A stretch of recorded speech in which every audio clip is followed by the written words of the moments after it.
பாரம்பரியமான சுவையான புது அறிமுகம் KTV True Value Bronatile. MCR Pure Cotton Club, formals and casual shirts. Satyabama Institute of Science and Technology, admissions open. Hi எல்லாருக்கும் வணக்கம். நான் தான் மணிமேகலை பேசுறேன். கலாட்டா பிங்க் தமிழ்நாடு #1 விமன் சேனல் வர ஏப்ரல் 6 அன்னைக்கு ஒரு சூப்பரான ரொம்ப புதுமையான ஒரு ஈவென்ட் பண்ண போறாங்க. கலைவாணர் அரங்கம்ல கலாட்டா பிங்க் கோல்டன் குயின் அவார்ட்ஸ் அப்படின்னு சொல்லிட்டு ஒரு சூப்பரான அவார்ட் ஃபங்க்ஷன் நடக்க போகுது. பெண்களால் பெண்களை கொண்டாடும் ஒரு நிகழ்வு அப்படின்னு வந்து சொல்லலாம். ஸோ அது வந்து ரொம்ப சூப்பரான ஒரு விஷயம் என்ன அப்படின்னு வந்து பாத்தீங்கன்னா, டிஜேல இருந்து பவுன்சர்ல இருந்து டிஓபில இருந்து கோஆர்டினேட் பண்றவங்கல இருந்து எல்லாமே விமனே எடுத்து முன்னாடி இதை வந்து செய்ய போறாங்க. ரொம்ப எக்ஸைட்டடா இருக்கு. லைக் ஃபர்ஸ்ட் டைம் எவர் இந்த மாதிரி ஒரு விஷயம் நடக்குது அப்படிங்கும்போது அண்ட் அதுல நானும் கலந்துட்டேன் அப்படிங்கிறது எனக்கு ரொம்ப சந்தோஷமா இருக்கு. ஸோ கண்டிப்பா ஏப்ரல் 6 கலைவாணர் அரங்கம் கண்டிப்பா எல்லாரும் வந்துருங்க. நானும் அங்க வரேன். எல்லாரும் மீட் பண்ணலாம். பெரும்பாலான இடங்கள்ல நிலநடுக்கம் வர்றதுக்கான வாய்ப்புகள் இருக்கதான் செய்யுது. உலகமே வந்து ஒரு தட்டுகளால வடிவமைக்கப்பட்டிருக்கிறது. கடலுக்கு கீழே இருக்கிற நிலப்பரப்பும் சேர்ந்து இந்த தட்டுகள் வந்து தொடர்ந்து நகர்ந்துகிட்டே இருக்கிறது. இந்திய தட்டு வந்து யூரோஷியன் தட்டுன்ட்டு நமக்கு வடகிழக்கு இருக்கிற தட்டோட தொடர்ந்து மோதிக்கிட்டே இருக்கு. எப்படி ஒரு 2 பேப்பரை மோதினாக்கா நடுப்புறம் மட்டும் தூக்கிக்காம அங்கங்க வளைவுகள் இருக்கு இல்லையா, அது போல இந்திய கண்டத்திலேயே அங்கங்க மேலையும் கீழையும் ஆகிறதுக்கான வாய்ப்புகள் உண்டு. சைக்ளோன் ஃபார்ம் ஆகுது அப்படின்னா எங்க ஃபார்ம் ஆகுது, எப்படி டிராவல் பண்ண போகுது அப்படின்றதெல்லாம் ட்ராக் பண்றோம். நில அதிர்வுக்கு எதுவுமே இல்லையா? இல்ல, சேட்டலைட்ஸ் இருக்கு. அதை வச்சுக்கிட்டு நம்ம ப்ரிடிக்ஷன் பண்றோம். இதுக்கு வந்து எதுவுமே சொல்ல முடியாது. இப்ப சான் ஆண்ட்ரியாஸ் ஃபால்ட்னு இருக்கு அமெரிக்கால. நிலமே வந்து நகர்ந்துகிட்டு இருக்கு. எப்படி நகர்ந்துகிட்டு இருக்குங்கிறத தொடர்ந்து கண்காணிக்கிறோம். இந்த பக்கத்துல இருந்து ஒரு லேசர் பீம் அந்த பக்கம் அடிப்போம். இப்போ அது நகர்ந்துகிட்டு இருக்கு. இந்திய கண்டமே வருடத்துக்கு கிட்டத்தட்ட 2 to 4 சென்டிமீட்டர் நகர்ந்துகிட்டே போறோம். இந்த மோதிக்கொள்றதே ஒரு 3 விதமாக மோதிக்கொள்ளலாம். 2 தட்டும் நேருக்கு நேர் இப்படி மோதிக்கிட்டு இப்படி மேல போகலாம். அப்படிதான் இந்த இமயமலை வளர்ந்துகிட்டே போகுது. ஏன்னா இப்படி மோதிக்கிட்டே இருக்கு. இதன் அடிப்படையில தான் இமயமலை வளருது. இப்படி மேல போயிட்டு ஒரு தட்டு கீழே போகலாம். இல்லைன்னா ஒரு பகுதி சடனா கீழே போச்சுன்னா சுனாமி வருவதற்கான வாய்ப்புகள் அது. இப்படியும் நகரலாம். தமிழ்நாட்டினுடைய ஹாட்ஸ்பாட் எந்தெந்த பகுதிகள்? மொத்த மாநிலத்தையே 2ஆ தான் பிரிக்கிறோம். வட தமிழ்நாடு, அதாவது சென்னை போன்ற இடங்கள்ல, மேற்கு தமிழ்நாடு கோயம்புத்தூர் அந்த இடங்கள்ல, பிறகு தெற்குல கன்னியாகுமரி. நம்மோட புவியியல் துறை பேராசிரியர் டாக்டர் இளங்கோ அவர்கள் இருக்காரு. அவர்கிட்ட நிறைய விஷயங்களை பேசலாம். வணக்கம் சார். வணக்கம்ங்க. மியான்மர்ல ஏற்பட்ட அந்த நிலநடுக்கம் அப்படின்றது ஒரு பெரிய அதிர்ச்சியா இருந்தது. இந்தியாவுக்கும் இதனால ஆபத்து உண்டு, தமிழ்நாட்டுக்கும் உண்டு, இப்படியெல்லாம் பேசுறாங்க. இது எந்த அளவுக்கு வாய்ப்பு உண்டு சார்? அதுக்கு உலகத்துல பெரும்பாலான இடங்கள்ல நிலநடுக்கம் வர்றதற்கான வாய்ப்புகள் இருக்கதான் செய்யுதுங்க.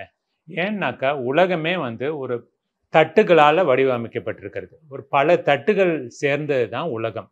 இந்த தட்டுகள் தொடர்ந்து நகர்ந்து கொண்டே இருக்கின்றன. இப்போ இந்தியாவை எடுத்துக்கிட்டாக்கா இந்தியா தட்டுன்னு சொல்றோம். கிட்டத்தட்ட மொத்த இந்தியாவை உள்ளடக்கி கிழக்கு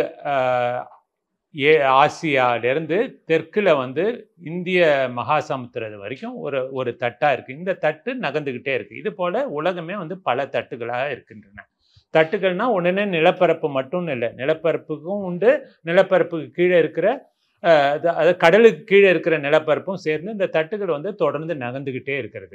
இப்படி உலகம் உருவாக்குறதை எடுத்து பார்த்துருந்தாக்கா பல இடங்கள்ல பள்ளிக்கூடத்திலே படிக்கிறோம். ஒரே ஒரு தட்டா இருந்தது, பிரிஞ்சு பிரிஞ்சு பிரிஞ்சு நகர்ந்து தான் இப்படி இருக்கும் இன்னைக்கு. இது நம்ம தொடர்ந்தும் நகர்ந்துகிட்டே இருக்கோம். இந்த மாதிரி நகர்ந்துகிட்டே இருக்கறனால பல இடங்கள்ல நிலநடுக்கிறதுக்கான வாய்ப்புகள் இருக்க தான் செய்யும். முக்கியமா இந்த தட்டுகளோட பவுண்டரிஸ், எல்லைகள், அந்த எல்லைகளில் மிக அதிக அளவு வாய்ப்பு உண்டு. அப்படி எடுத்து பார்த்தாக்கா இந்தியாவில் வந்து இமயமலை தொடரில் தான் அதிக அளவு வாய்ப்பு இருக்கு.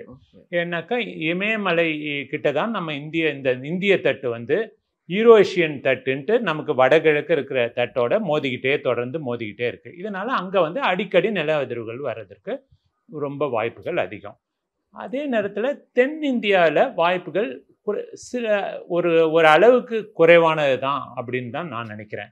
ஏன்னா எப்படி வந்து இந்த தட்டு மேல் நோக்கி நகர்ந்து அந்த வடகிழக்கு நோக்கி நகர்ந்து இமாலய மலையை மோதிக்கிட்டே இருக்கிறதுனால இமயமலையை வளர்ந்துகிட்டு இருக்கு. இந்த அழுத்தத்தை அதை தொடர்ந்து தாங்க முடியாம மொத்த இந்தியாவுமே அங்கங்க அதிர்வுகள் வர்றதுக்கான வாய்ப்புகள் இருக்கின்றன. ஸோ இப்போ இமயமலை தொடருக்கு தான் வந்து ஒரு ஆபத்து இருக்கு அதிகபட்சம் அப்படின்னா கூட, இது கடைக்கோடியில் இருக்கக்கூடிய தமிழ்நாட்டுக்கு எந்த விதத்துல பாதிப்பு உண்டு சார்? தமிழ்நாட்டில் வந்து ஒரு சிறிய அளவுக்கான நிலவதிர்வுகள் வருவதற்கான வாய்ப்புகள் உண்டுங்க. எப்படின்னா இப்போ இதுதான் ஒரு இந்திய தட்டுனா, இந்திய தட்டு தொடர்ந்து நகர்ந்துகிட்டு இருக்கு. இங்கே இமயமலை வந்து இதனால இந்த மோதல்னால இது வளர்ச்சி அடைஞ்சுக்கிட்டே இருக்கு. இந்த மொத்த மோதலையும் இமயமலையே எடுத்துக்க முடியாது. இதனால இந்த இந்திய கண்டமே அங்கங்கே கொஞ்சம் மேலே கீழே ஆகிட்டு இருக்கும். அதாவது எப்படி ஒரு 2 பேப்பரை மோதினாக்கா பேப்பர் மோதி நடுப்புற மட்டும் தூக்கிக்காமல் அங்கங்கே வளைவுகள் இருக்குது இல்லையா? அது போல் இந்திய கண்டத்திலேயே அங்கங்கே மேலேயும் கீழேயும் ஆகிறதுக்கான வாய்ப்புகள் உண்டு. இதனால தான் பல இடங்களில் இந்தியாவிலேயே இப்போ தமிழ்நாட்டிலேயே எடுத்துக்கிட்டாலும் சரி, கேரளாலையும் எடுத்துக்கிட்டா கூட பல இடங்களில் பெரிய அளவுக்கு நில வெடிப்புகள் இருக்கின்றது. அதாவது ஃபால்ட்டுன்னு சொல்கிறோம், இல்லை த்ரஸ்ட் ஜோன்னு சொல்கிறோம். அதை இந்த ஜோன்லாம் வந்து இந்த இப்படி நகர்வுகளில் கொஞ்சம் கொஞ்சம் அதுவும் அப்சார்ப் பண்ணிக்குது. அந்த நகர்தல் சில சமயம் அதிக அளவு இருக்கும்போது தான் இந்த நிலநடுக்கங்கிறது ஏற்படுவதற்கான வாய்ப்புகள் அதிகமாக இருக்கும். ஸோ இந்தியாவை எடுத்து பார்த்தோம்னாக்கா தென்னிந்தியாவுக்கு மிக பெரிய அளவில் ஒரு நில அதிர்வு வருவதற்கான வாய்ப்புகள் குறைவு. இந்த மேற்கு தொடர்ச்சி மலையை ஒட்டி கூட இந்த மாதிரியான நில அதிர்வு வர்றதுக்கான வாய்ப்புகள் இருக்கு அப்படின்னு ரொம்ப காலமா இதை பேசிக்கிட்டே இருக்காங்க சார். இது எந்த அனுமானத்தின் அடிப்படையில் பேசப்படுது? அதுக்கான அந்த ஃபேக்ட் அப்படின்றது என்ன? எப்படின்னாங்க, இப்போ ஒரு நிலப்பரப்பை எடுத்துக்கிட்டு இப்போ நம்ம ஆகாயத்துலேருந்து பார்த்தாலே எங்கெங்கே பெரிய பெரிய வெடிப்புகள் இருக்குது அப்படிங்கிறது நமக்கு மேப்பாகவே இருக்குது. இப்போ இந்தியா முழுவதும் எந்தெந்த இடத்துல இந்த பாறைகள் பிளவுபட்டு இருக்கின்றன, இந்த பிளவுகளில் தான் நகர்வதற்கான வாய்ப்புகளும் அதிகமாக இருக்குது. இப்போ தமிழகம் எடுத்துக்கிட்ட தமிழ்நாட்டிலேயே நடுப்புற ஒரு கிழக்கும் மேற்குமா ஒரு ஃபால்ட் இருக்குது. அடுத்தது கேரளாவில் ஒரு பெரிய ஃபால்ட்டுன்னு இருக்குது. இந்த ஃபால்ட்டுகள் எங்கெங்கே இருக்குது, இந்த பாறை வெடிப்புகள் எங்கெங்கே இருக்குங்கிறது நமக்கு துல்லியமாக தெரியும். அதை வைத்துக்கொண்டு நம்ம இதற்கு அருகாமையெல்லாம் அதிக அளவுக்கு வாய்ப்புகள் இருக்கு அப்படின்னு சொல்லலாம். அதுக்காக நம்ம பயந்துக்க தேவையில்லை, எங்க பார்த்தாலும் இருக்குங்க. இந்தியா முழுவதுமே இருக்கும். நீங்க வந்து காவிரி ஆறு, பெரும்பாலான ஆறுகள் நேர்கோடுல ஓடுறதே இந்த மாதிரி ஒரு வெடிப்புகள்ல தான் ஓடிட்டு இருக்கு. இந்த பாதிப்பை பொறுத்த வரைக்கும் இப்ப இன்னைக்கு எப்படி நாம இந்த அளவிடுறோம்னாங்க, கடந்த காலங்களில எங்கெல்லாம் அதிகமா இருக்கு நடந்திருக்கு. ஒவ்வொரு நம்ம பேசிக்கிட்டு இருக்கப்பவே உலகத்துல பல இடங்கள்ல நில அதிர்வு இருக்கும். இப்ப வந்து நம்ம இந்தியாலேயே சில வெப்சைட் இருக்கு. நில அதிர்வுன்றது தினசரி நடக்கக்கூடிய ஒரு நிகழ்வு. அதனால நம்ம வந்து மக்கள் வந்து ரொம்ப ஒரு பீதி அடைய தேவையில்லை. இப்ப நீங்க வந்து ஒரு இடத்துல இப்ப அமெரிக்கால யுனைடெட் ஸ்டேட் ஜியாலஜிக்கல் சர்வேன்னு இருக்கு. இதுல போய் நீங்க ஒரு ரிஜிஸ்டர் பண்ணி வச்சீங்கன்னா, இந்த அளவுக்கு மேல நிலநடுக்கம் வந்தா எனக்கு ஒரு இமெயில் அனுப்புங்கன்னு ரிஜிஸ்டர் பண்ணி வச்சா நமக்கு மெயில் வந்துகிட்டு இருக்கோம். எல்லா அளவுக்குன்னு போட்டீங்கன்னா ஒரு நாளைக்கே 50 மெயில் கூட நமக்கு வந்துடும். நீங்க 8க்கு மேல வந்தா மட்டும்னு வந்தாக்கா 2 மாசத்துக்கு ஒன்று வரும், 3 மாசத்துக்கு வரும். பல இடங்களில உலகத்துல இப்ப நம்ம பேசிட்டு இருக்க நேரத்திலேயே பல இடங்கள்ல நில அதிர்வுகள் ஏற்பட்டிருக்குங்க. இதே இது வந்து வடக்கு இந்தியால இமயமலை தொடர்ல வாழுறவங்களுக்கு இது ஒரு இயற்கையான ஒன்றா இருக்கும். இப்ப அசாம்லயோ இல்ல ஒரு அந்த மலைப்பகுதியில வாழ்றவங்கள போய் கேட்டீங்கன்னா இவங்க வந்து கண்டிப்பா வருஷத்துக்கு ஒரு 2 தடவை அதை ஃபீலே பண்ணியிருப்பாங்க. நமக்கு வந்து அவ்வளவா இல்லாததுனால நமக்கு இது வந்து ரொம்ப தெரியறது இல்லை. பட் அந்த பகுதியில் வாழ்ந்தவங்க உணர்ந்திருப்பாங்கன்னா அது உயிருக்கு ஆபத்தான விதத்துல இல்ல. சாதாரணமாங்க 6 ரிக்டர் அளவுன்னு இருக்குது. 6 வரைக்கும் ரொம்ப ஒரு சேதம் இருக்காது. 7, 8க்கு வந்து அதுக்கான நம்ம கட்டுமான பணியை செஞ்சிருந்தாலும் சேதம் இருக்காது. 7, 8 வரைக்குமே கட்டுமான பணிகள் தான். ஆமா, கட்டுமான பணி அதுக்காக கட்டக்கூடிய திறமை நமக்கு இருக்கு இன்னைக்கு. அதுக்கு மேலங்கிறப்பதான் சில இடங்கள்ல பெரிய பிரச்சனைகளா வருவதற்கான வாய்ப்பு இருக்கு. இப்ப ஜப்பான் போன்ற நாடுகள்லாம் அந்த அளவுக்கு வந்தாலும் தாங்கக்கூடிய அளவுக்கு நம்ம செஞ்சிருக்காங்க. நம்மளாலையும் அது மாதிரி கட்ட முடியும். ஸோ நீங்க கேட்ட கேள்விக்கு வந்து எப்படி இதுக்கு நம்ம வரோம்னா, இது வந்து ஒரு பெரிய ப்ரிடிக்ஷன்னு பண்ண முடியாது. கடந்த கால நிகழ்வுகள் எங்கெங்க எந்தெந்த இடத்துல அப்படிங்கிறத வேர்ல்டு ஃபுல்லா மேப் போட்டுக்கிட்டே வரோம்.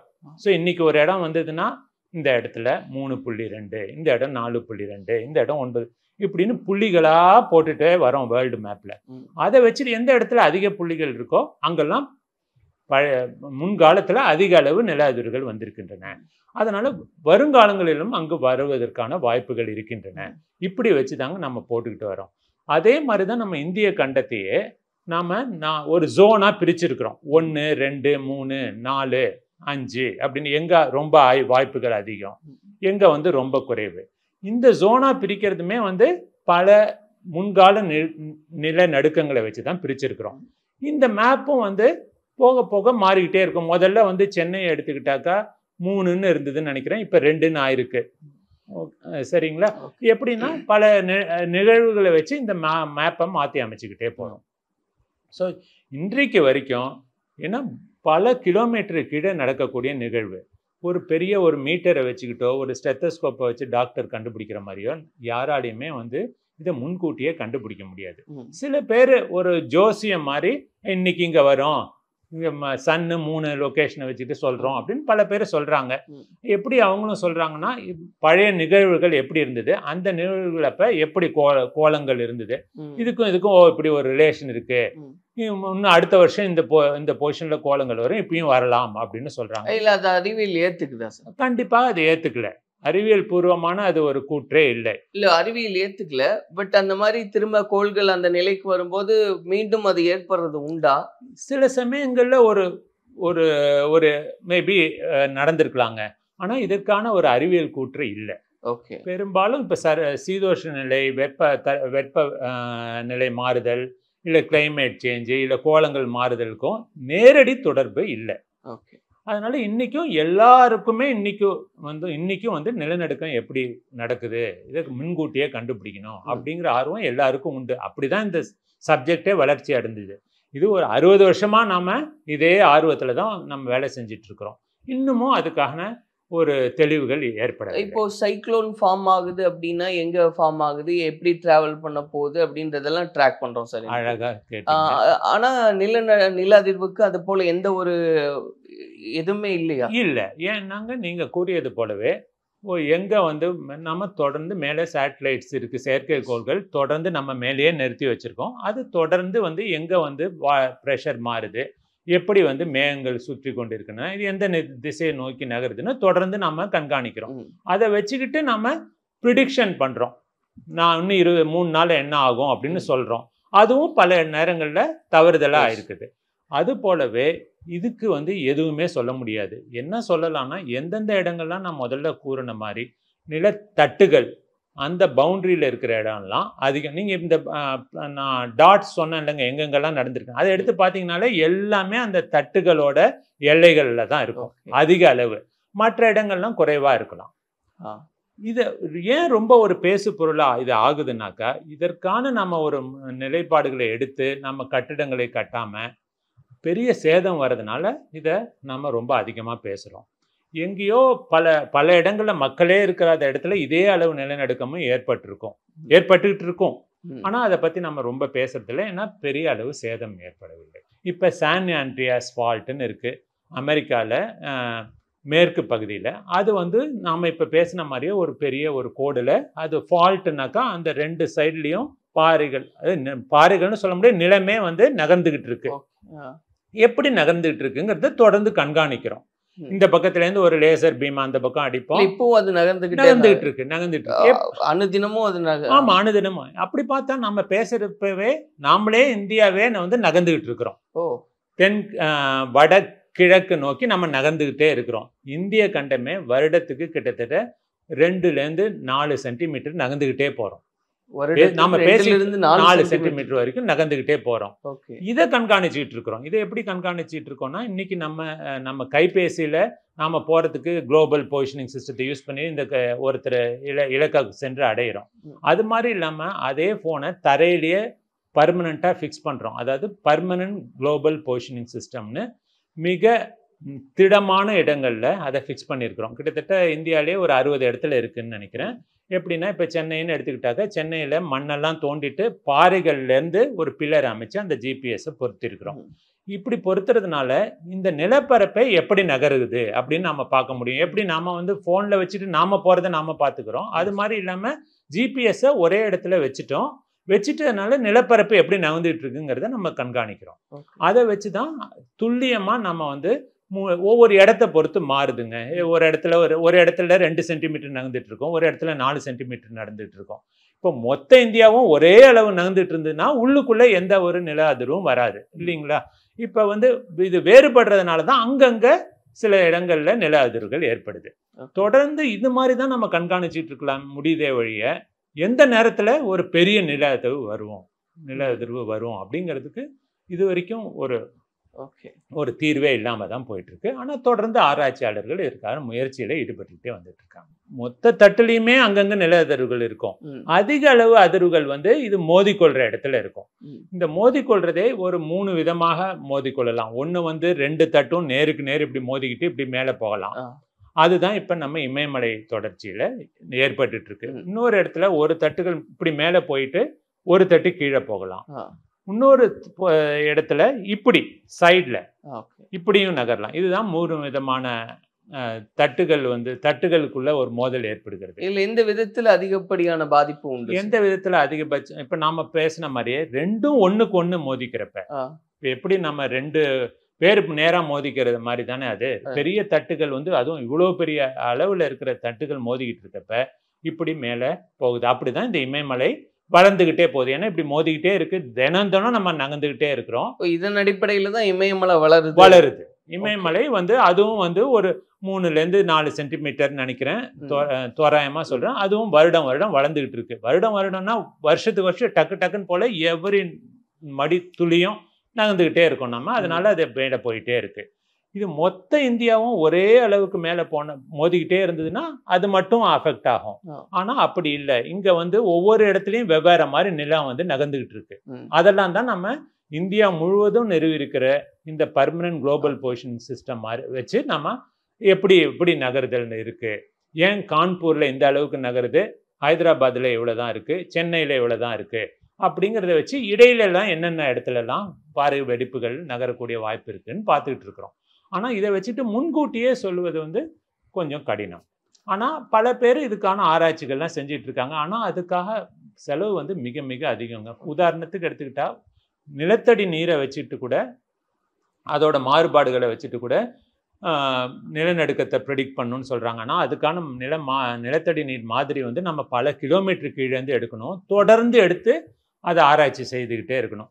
ஸோ அதெல்லாம் வந்து ஒரு பெரிய ஆராய்ச்சி அளவில் இருக்குது. அதில் வந்து கண்டிப்பாக இதனால் கண்டுபிடிக்க முடியும்னு நினச்சா வந்ததுனாக்கா மேபி இன்னும் பல ஆண்டுகளுக்கு பிறகு இந்த மாதிரி ஒரு இதை வச்சுட்டு இந்த நேரத்தில் வருவதற்கான வாய்ப்பு இருக்குது அப்படின்னு சொல்லலாம். அதுவும் வந்து பல நாட்களுக்கு முன்னாடியும் சொல்வதற்கு ரொம்ப கஷ்டங்க. இதில் பெரும்பாலும் மேபி ஒரு நாள் 2 நாள் முன்னாடி வேணால் ஓரளவுக்கு நம்மளால் சொல்ல முடியும். நாளன்னைக்கு வர்றதுக்கான வாய்ப்புகள் இருக்குது. அந்த தட்டுகள் வந்து நகரதன் அடிப்படையில் இமயமலையினுடைய உயரம் கூடிக்கிட்டே போகுது அப்படின்னா ஒரு கட்டத்தில் அது ஒட்டுமொத்தமாக கொலாப்ஸ் ஆகிறதுக்கான வாய்ப்பு உண்டு இல்லையா? கண்டிப்பாக வாய்ப்புகள் இருக்குது. ஏன்னா ஒரு மேலே போயிட்டே இருக்கிறப்ப இப்போவுமே அங்கே நிலச்சரிவுகள்லாம் ஏற்படுது. ஏன்னா ஒன்று உயரமாக சென்றுக்கிட்டே இருக்கப்ப அதோட வந்து அந்த நிலப்பரப்பின் கோணம் எப்படி இருக்குது அதை பொறுத்தெல்லாம் இருக்குது. நீங்கள் சொல்கிற மாதிரியான நிகழ்வுகளும் வருவதற்கான வாய்ப்புகள் இருக்குது. இன்னைக்கு வரைக்கும் அறிவியலில் நில அதிர்வம் முன்கூட்டியே நிலநடுக்கத்தை எல்லாம் கணிக்கிறதுக்கான வாய்ப்புகள் இல்லை. ஏற்கனவே நடந்த நிகழ்வுகளை ஒட்டி தான் நம்ம வந்து பேசுகிறோம்னா ஒரு ஒரு இடத்துல இன்னைக்கு நிலநடுக்கம் உணர்றோம் அப்படின்னா அது நிச்சயமாக ஏற்கனவே அங்கே நடந்திருக்கு அப்படின்றது தான் அடிப்படையா? நீங்கள் ரொம்ப சரியான ஒரு கேள்வியை கேட்டிருக்கீங்க. கண்டிப்பாக அப்படியும் சொல்ல முடியாதுங்க. எங்கேயுமே எதிர்பார்க்காத இடத்துலையும். ஏன்னா இப்போ புதுசா கூட ஏற்படலாம். ஏன்னா உலகம் ஃபுல்லா நம்ம இந்த அன்னைக்கு இப்போ நம்ம பேசிட்டு இருக்கப்பே ஒரு 5-6 நடந்திருக்கும் உலகம் ஃபுல்லா. உடனே அதை போட்டுக்கிட்டே வரோம். அந்த புள்ளியே வந்து ஏற்கனவே நடக்கிறதுக்கு பக்கத்துல கூட இருக்கலாம். இந்த மாதிரி இது வரைக்கும் நடந்த நிகழ்வுகளை வச்சு நம்ம சொல்றோம். இதுல என்னன்னா சில சமயம் வந்து ஒரு ப்ரீகர்சர்ம்பாங்க. இப்போ வந்து நம்ம ஒரு அதிர்வை உணர்வோம், ஒரு 2 மணி நேரம் 3 மணி நேரம் கழிச்சு மிகப்பெரிய அளவில் ஒரு நிலநடுக்கம் ஏற்படுறதுக்கான. ஸோ அதுக்கு தான் என்ன சொல்கிறோம், ஒரு சின்ன நகர்வு இருந்தாலே நம்ம மக்கள்லாம் வெளியில் போயிடணும், இந்த மாதிரி ஒரு எச்சரிக்கையெல்லாம் சொல்கிறோம். நம்ம இது ஒன்றும் இருக்காது அப்படின்னு நினைக்காம நாளைக்கு ஒன்றுமே நடக்கலைன்னா ரொம்ப சந்தோஷம், நம்ம திரும்ப உள்ளே வந்துடலாம். சில சமயங்களில் இதை வச்சுக்கிட்டு ஒரு முன்னறிவிப்பு கொடுக்கறதுக்கான வாய்ப்புகள் இருக்குது. இதுக்கு எப்படின்னா தொடர்ந்து நம்ம எல்லா இடத்துல நடக்கிறத கண்காணிச்சுக்கிட்டு தான் வரோம். சில இடங்களில் டக்குன்னு இன்னும் ஒரு அரை மணி நேரம் கழிச்சு கொஞ்சம் அதிகமாக, ஒரு 2 மணி நேரம் கழிச்சு மிக அதிகமாக வருதுங்கிறப்ப இந்த 2 மணி நேரம் முன்னாடியே இங்கே பெரிய ஒரு ஆபத்து இருக்குது அப்படின்னு வருதுன்னா நம்ம வந்து ஒரு அலர்ட் கொடுக்கலாம். இப்படி தான் நம்ம இது வரைக்கும் நம்ம போய் பயணிச்சுக்கிட்டு வந்துட்டு இருக்கிறோங்க. இப்போ நிலநடுக்கம் வந்து உணரக்கூடிய நாடுகள் எல்லாம் இன்னைக்கு இருக்கக்கூடிய அந்த கட்டுமான தொழில்நுட்பம் அப்படின்றது ரிக்டர் அளவில் 7, 8 எல்லாம் தாங்கக்கூடிய அளவில் கட்டுமானம் வந்துருச்சுன்னு. ஆனால் சென்னை மாதிரியான பெருநகரங்களை பார்க்குறோம், அப்படியான அடிப்படையில் கட்டுமானம் இங்கே இல்லை. கட்டிட நெரிசல் மிகுந்த இடங்களா தான் நம்ம இருக்கு. இங்க ரிக்டர் அளவுல எந்த அளவுக்கு தாங்கக்கூடிய சக்தி இருக்கு? சென்னை மாநகரத்தை எடுத்துக்கிட்டாலே எனக்கு வருடம் ஞாபகம் இல்லை, ஒரு 10 ஆண்டு காலமாகவே புதிய கட்டடங்கள்லாம் இந்த மாதிரி சீஸ்மிக், அதாவது ஒரு சீஸ்மிக் ஆக்டிவிட்டி, நிலநடுக்கம் ஏற்பட்டாலும் அதற்கு பாதிப்பு ஏற்படக்கூடிய கூடாத வகையில் அது கட்டுமானத்தை அமைக்க வேண்டும்ங்கிறது ஒரு விதியாகவே இருக்குது. அதுக்கு தகுந்த மாதிரி தான் அவங்க ஸ்ட்ரக்சரல் டிராயிங்கை போட்டு கொடுக்கணும். பட் அப்படிதான் நடக்குது. அப்படிதான் நடக்குது. ஏன்னா இப்போ எல்லா வீடுகளையும் அதாவது அடுக்குமாடிகள் குறிப்பாக இந்த மாதிரி சீஸ்மிக் டிசைன் இல்லைன்னாக்கா அதுக்கு ஒரு அப்ரூவலே கொடுக்க மாட்டாங்க. இது எப்போலேருந்து நம்ம அந்த வருடம் தான் எனக்கு ஞாபகம் இல்லை, ஒரு 10-15 ஆண்டுகளாக இதை நம்ம ஃபாலோ பண்ணிட்டு வரோம். அதுபடி அந்த விதிமுறைப்படி கட்டியிருந்தாக்கா ஒரு 7-8 வரைக்கும் ஒரு பெரிய ஒரு சேதாரம் வராது. அதாவது இந்த கட்டுமான முறைன்றது அந்த அடித்தளம் ஆழமா இருக்கிறத அடிப்படையில் அடித்தளம் மட்டும் இல்லைங்க.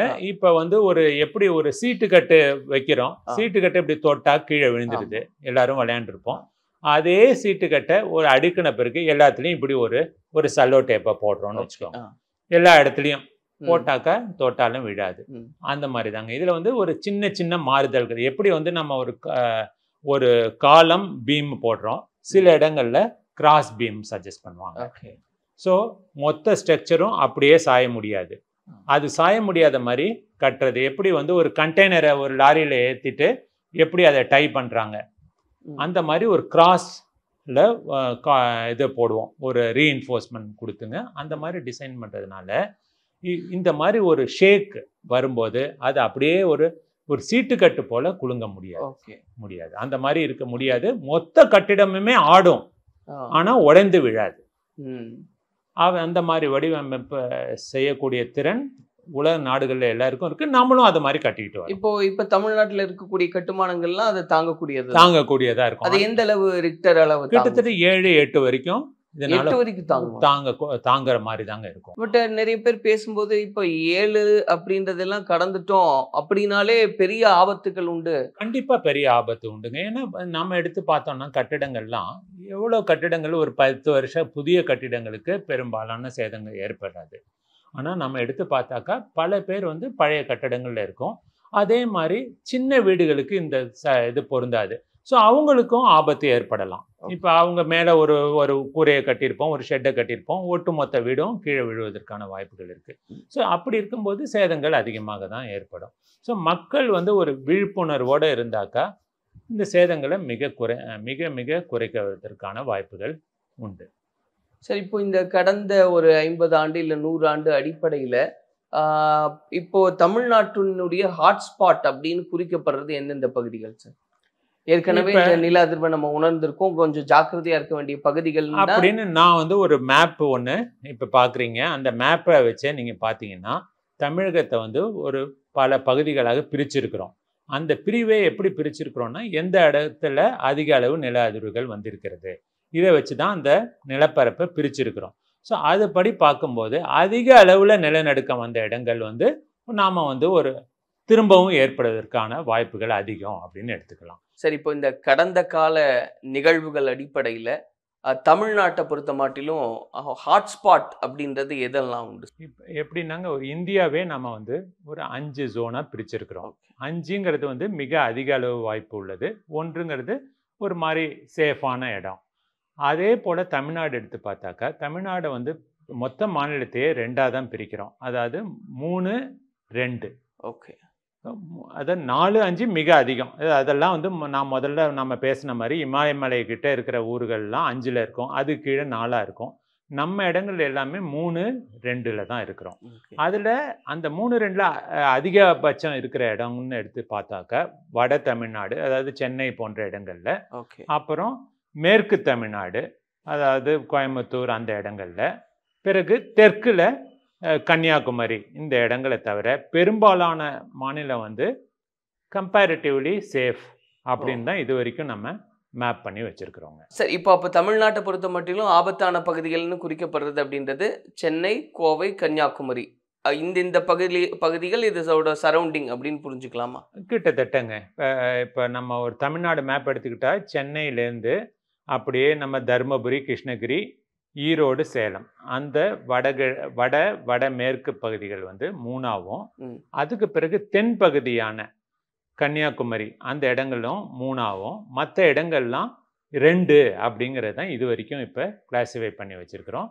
அதை தான் வந்து தமிழக அரசும் வந்து இந்த மேப்பை தான், அதாவது ஒவ்வொரு மாநிலத்துக்கும் ஒரு டிசாஸ்டர் மேனேஜ்மெண்ட் அத்தாரிட்டின்னு இருக்காங்க, அவங்களும் இப்படி தான் வச்சுருக்குறாங்க. இது எப்படி வந்திருக்குனாக்கா, இந்திய அளவில் இந்தியாவே இதே மாதிரி 5ஆக பிரிச்சிருக்கிறோம். அதை பேஸ் பண்ணி தமிழ்நாடோட மேப்பும் இருக்குங்க.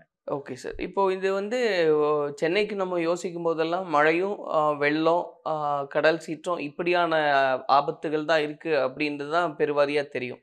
இப்போ நிலநடுக்கத்தாலையும் சென்னைக்கு ஆபத்து உண்டு. இதை உணர்ந்து தான் நம்ம இந்த மாதிரி சட்டத்திட்டங்கள்லாம் ஒரு 10 ஆண்டுகளுக்கு முன்பே நம்ம கொண்டு வந்திருக்கிறோம். எப்படின்னாக்கா, இந்த மாதிரி ஒரு கட்டிடம் கட்டும்போது குறிப்பாக மல்டி ஸ்டோரி பியாண்ட் 3 மாடிக்கு மேலே கட்டுறவங்க சீஸ்மிக் ப்ரூஃபாக கட்டணும். அதுக்கான எப்படி வடிவமைப்பு, அதுக்காக எப்படி ஒரு ஸ்ட்ரக்சரல் டிராயிங்கை அவங்க ப்ரிப்பேர் பண்ணணும் அப்ரூவலுக்கு அப்படின்னு இருக்குங்க. அதுபடி கட்டினாக்கா நம்ம சேஃபாக இருக்கலாம். ஏன்னா இப்போ ஒரு பெரிய கட்டிடம் இவ்வளோ பெரிய உயரத்துக்குலாம் உலகத்தில் கட்டியிருக்காங்க. அதெல்லாம் வந்து ஒரு ஷாக் அப்சர்பரில் எப்படி ஒரு வண்டி நிற்கிதோ அது மாதிரி கட்டுறதற்கான வாய்ப்புகளும் உண்டு. ஸோ மொத்த நிலப்பரப்பும் அதிரும், பில்டிங்கும் அதிரும். பில்டிங்கில் இருக்கிற மேலே இருக்கிற பொருள்லாம் கீழே விழும், ஆனால் பில்டிங்கே உடஞ்சி விழாது. ஓகே. மக்களுக்கு சேதம் எப்படி வரும்னா, அதுக்காக தான் அதையும் வந்து பல இடங்களில் அந்த மாதிரி நிலநடுக்கம் வரக்கூடிய இடங்களில் கதவுகளே நம்ம ஊரில் இருக்கிற மாதிரி கதவாக இருக்காது, ஸ்லைடிங் டோராக தான் இருக்கும். நம்ம வீட்டில் வச்சுருக்க மாதிரி லாஃப்ட்லேருந்து மேலே விழுந்து மக்கள் சேதம் அடைஞ்சிடக்கூடாதுன்னு லாஃப்ட் எல்லாமே அங்கே வைக்கவே கூடாது. அந்த மாதிரி அது ரொம்ப அதிகம் ஏற்படுற வாய்ப்பு இருக்கிற இடத்துல இந்த மாதிரி எல்லாம் நம்ம விதிமுறைகள்லாம் வச்சுருக்குறோங்க. சரி, இப்போ இது வரைக்கும் இருந்த காலகட்டத்தை காட்டிலும் இனி வரக்கூடிய காலகட்டம் அப்படின்றது இன்னுமே ஆபத்து நிறைந்ததாக இருக்கும். ஏன்னா இயற்கை சீற்றங்கள், இயற்கை பேரிடர்கள்லாம் அதிகமாக இருக்கிறதுக்கான வாய்ப்புகள் தான் உண்டு அப்படின்னு சொல்கிறாங்க.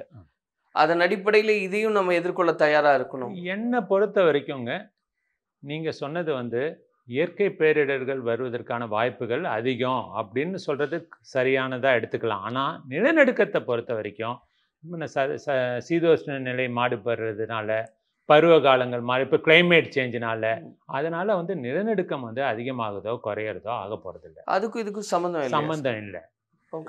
சில பேர் சம்மந்தம் இருக்குன்னு சில ஆராய்ச்சியாளர்கள் கூறுறாங்க. பட் பெரும்பாலும் இது ரெண்டுக்கும் ஒரு சம்மந்தம் இல்லை அப்படின்னு தான் சொல்கிறோம். ஏன்னா இந்த நிலநடுக்கம் வந்து ஒரு நிலப்பரப்பு மேலே ஏற்படுறது இல்லை, பல மீட்டர்கள் பல கிலோமீட்டர் கீழே நடக்குது. இதுக்கும் மேலே வந்து ஐஸ் பாறைகள் உருகுறதுனால அதுக்கும் பெரிய அளவில் சம்பந்தம் இல்லை. ஓகே. ஆனால் மக்களால் இது வந்து அதிகப்படுத்துறதுக்கான வாய்ப்புகள் இருக்குது. எப்படின்னா, ஒரு பெரிய டேமை கட்டுறோம், டேமில் இவ்வளோ நீரை தேக்குறோம். குறிப்பாக இந்த மாதிரி சீஸ்மிக் ப்ரோன் ஏரியாவில் அப்போல்லாம் தான் இந்த மாதிரி இதுக்காக பல விதமான ஸ்டடீஸ்லாம் பண்ணுறாங்க. ரொம்ப கிரிட்டிக்கல் இன்ஃப்ராஸ்ட்ரக்சர், முக்கியமான ஒரு சிவில் ஸ்ட்ரக்சரை கட்ட போகிறோம் அப்படிங்கிறப்ப பெரும்பாலும் அந்த இடத்த எப்படி தேர்வு பண்ணுறோன்னா, இதற்கான என்னென்ன வாய்ப்புகள் இருக்குங்க நிலநடுக்கம் ஏற்படுவதற்கு. அந்த மாதிரி ஒரு கிரிட்டிக்கல் இன்ஃப்ராஸ்ட்ரக்சர் வந்து 8.5 வந்தால் கூட ஒன்றும் ஆகாத மாதிரி நம்ம வடிவமைக்கணும். இன்றைக்கி நம்ம ஃபீல் பண்ணுற இந்த நில அதிர்வுகள் அப்படின்றது ஒரு கடந்த 50 ஆண்டுகளை காட்டிலும் கூட இருக்கா, இல்லை அப்படியே தான் இருக்கா? கிட்டத்தட்ட ஒன்று தாங்க. ஆனால் சேதம் அதிகமாகிட்டு வருது. ஓகே. ஏன்னாக்கா நம்ம முதல்ல பேசின மாதிரியே இதற்காக நம்ம ஒரு முயற்சி செஞ்சு நிலநடுக்கம் வந்தாலும் கட்டுமானம் சேதம் அடையக்கூடாது அப்படின்னு கட்டாமல், ஏன்னா செலவு வந்து மிக அதிகமாக ஆகும். அசைஸ்மிக் ஸ்ட்ரக்சருக்கு பண்ணணுன்னாக்கா ஒரு சாதாரண ஸ்ட்ரக்சரை விட எனக்கு பர்சன்டேஜ் ஒரு 25 to 50% அதிகமாகும். அது மாதிரிலாம் அந்த காலத்தில் நினைக்காம நம்ம கட்டிடத்தை கட்டிட்டதுனால தான் சேதம் அதிகமாக இருக்குது. ஓகே. வரக்கூடிய நாட்களில் இதை எதிர்பார்த்து நம்ம கட்டிகிட்டு இருந்தாக்கா பெரிய அளவு சேதம் ஏற்படாது. இதை தாண்டியும் கூட இப்போ நில அதிர்வு நேரடியாக நிலத்தில் ஏற்பட்டதுன்னா சென்னையில் உணர முடியும். ஒரு கடலுக்குள்ளே வந்து இது நடக்குதுன்னா அது சுனாமி ஆகி எங்கே வேணால் தாக்கலான்றது தானே நிலைமை சார். அப்போ கடலோர மாவட்டங்களுக்கும் அந்த பாதிப்பு உண்டு இல்லையா? எப்படின்னாங்க, இப்போ கடலுக்கு அடியில் இப்போ நான் முதல்ல கூறின மாதிரியே 3 விதமான தட்டுகள் மோதல் இருக்குது. இப்போ ஒரு தட்டுகள் மோதல் வந்து இப்படி மோதிச்சு நிலப்பரப்புக்கு அடியிலனாக்கா சுனாமி வருவதற்கான வாய்ப்புகள் இருக்குது. அதே நேரத்தில் தட்டுகள் இப்படி நகர்ந்தது நீருக்கு அடியிலன்னா எந்த பாதிப்பும் ஏற்படாது இல்லையாங்க. ஏன்னா கடலுக்கு அடியில் தட்டுகள் இப்படி நகர்றப்ப நீரின் அளவு மாற போறதில்லை. ஏன்னா இப்படிதான் ஒரே சமதளத்துல. ஆமா, இதே ஒரு இது கீழே போகுதுனாலும் பெரிய அளவு பாதிப்பு ஏற்படாது. ஆனா அதே நேரத்தில் இப்படி ஒரு மூவ்மெண்ட் இருக்கு, இல்லைன்னா ஒரு பகுதி சடனா கீழே போச்சுன்னா சுனாமி வருவதற்கான வாய்ப்புகள் அதிகம். ஆனா அதுக்கு நாம இப்போ வந்து பல முன்னெச்சரிக்கை நடவடிக்கை எடுத்துட்டோம். என்ன பண்றோம், எங்கெங்க நமக்கு உலகம் ஃபுல்லா எங்க நடந்தாலுங்க உலகம் ஃபுல்லா அதை ரெக்கார்ட் பண்றாங்க. இன்னைக்கு வந்து மியான்மர்ல நடக்கிறத சென்னையில் இருக்கிற சீஸ்மிக் ஸ்டேஷனும் ரெக்கார்ட் பண்ணியிருக்கோம். கலிஃபோர்னியாவில் நடக்கிறத இங்கே ரெக்கார்ட் பண்ணுறாங்க. உலகம் ஃபுல்லாக இந்த டேட்டாவை ஷேர் பண்ணுறாங்க. அது மாதிரி நிலத்தடியில் நடக்கும்போது அதனால் நிலத்தின் நீரின் அழுத்தம் எப்படி மாறுபடுதுங்கிறத வச்சுக்கிட்டு இன்னும் ஒரு 2 மணி நேரத்தில் சுனாமி வருவதற்கான வாய்ப்பு இருக்குன்னு முன்கூட்டியே எச்சரிக்கை அளிக்கிறதுக்கு நமக்கு வாய்ப்புகள் இருக்குது. அதனால் அதை பற்றியும் நம்ம ரொம்ப பயந்துக்க தேவையில்லை. இல்லை, நேரடியாக வரும்போது இப்போ நீங்கள் குறிப்பிட்ட பகுதிகளில் உணர முடியும் நிலநடுக்கத்தினாலும். இப்போ கடலோர மாவட்டங்கள் சுனாமியாக மாறினா அது எந்த மாவட்டத்துக்கு வேணாலும் வரலாம். ஆனால் அதை முன்கூட்டியே நம்ம இன்னைக்கு அறிவிப்பதற்கான நம்ம அறிவியல் பண்ணிட்டோம். ஒரு அட்லீஸ்ட் ஒரு 1 ஹவர் 4 மணி நேரத்தில் எங்கே வருவதற்கான வாய்ப்புகள் இருக்குது அப்படின்னு சொல்லக்கூடிய அளவுக்கு நம்ம கொண்டு வந்துட்டோங்க. முதல்ல வரைக்கும் எப்படின்னாக்கா இந்த இடத்துல சமுத்திரத்துக்கு கீழே நிலநடுக்கம் ஏற்பட்டதுன்னு தான் நம்ம சொல்ல முடியதா இருந்தது. இப்போ பல இடங்களில் சென்சார் வச்சுட்டனால அதனால் நீரின் அழுத்தம் எப்படி மாறுபடுது, எப்படி வேவ்ஸ் வரக்கூடும், எந்த நேரத்தில் இப்போ எப்படி ஒரு நீங்கள் முதல்ல கேட்ட மாதிரியே சைக்ளோன் எப்படி வருதுங்கிற அளவுக்கு நம்மளால சொல்ல முடியும். ரொம்ப நன்றி சார். ஏன்னா நிறைய கேள்விகளுக்கு ரொம்ப தெளிவாக பதில் கொடுத்துருக்கீங்க. நிச்சயமாக பார்க்குறவங்களுக்கும் அந்த நில அதிர்வு பற்றின அந்த புரிதல் உண்டு செய்யும்னு நம்புகிறேன். தேவையில்லாத பயமும் போகும் அப்படின்னு நம்புகிறேன். ரொம்ப சந்தோஷம். நன்றி. பாரம்பரியமான சுவையான புது அறிமுகம் KTV True Value Groundnut Oil. MCR Pure Cotton Club, formals and casual shirts. Satyabama Institute of Science and Technology, admissions open. Hi, எல்லாருக்கும் வணக்கம். நான் தான் மணிமேகலை பேசுறேன். கலாட்டா பிங்க் தமிழ்நாடு #1 விமன் சேனல் வர April 6 அன்னைக்கு ஒரு சூப்பரான ரொம்ப புதுமையான ஒரு ஈவென்ட் பண்ண போறாங்க. கலைவாணர் அரங்கம்ல கலாட்டா பிங்க் கோல்டன் குயின் அவார்ட்ஸ் அப்படின்னு சொல்லிட்டு ஒரு சூப்பரான அவார்ட் ஃபங்க்ஷன் நடக்க போகுது. பெண்களால் பெண்களை கொண்டாடும் ஒரு நிகழ்வு அப்படி வந்து சொல்லலாம். ஸோ அது வந்து ரொம்ப சூப்பரான ஒரு விஷயம் என்ன அப்படின்னு வந்து பாத்தீங்கன்னா, டிஜேல இருந்து பவுன்சர்ல இருந்து டிஓபில இருந்து கோஆர்டினேட் பண்றவங்கல இருந்து எல்லாமே விமனே எடுத்து முன்னாடி இருந்து இதை வந்து செய்ய போறாங்க. ரொம்ப எக்ஸைட்டடா இருக்கு. லைக் ஃபர்ஸ்ட் டைம் எவர் இந்த மாதிரி ஒரு விஷயம் நடக்குது அப்படிங்கும்போது அண்ட் அதுல நானும் கலந்துட்டேன் அப்படிங்கிறது எனக்கு ரொம்ப சந்தோஷமா இருக்கு. ஸோ கண்டிப்பா April 6 கலைவாணர் அரங்கம் கண்டிப்பா எல்லாரும் வந்துருங்க. நானும் அங்க வரேன். எல்லாரும் மீட் பண்ணலாம்.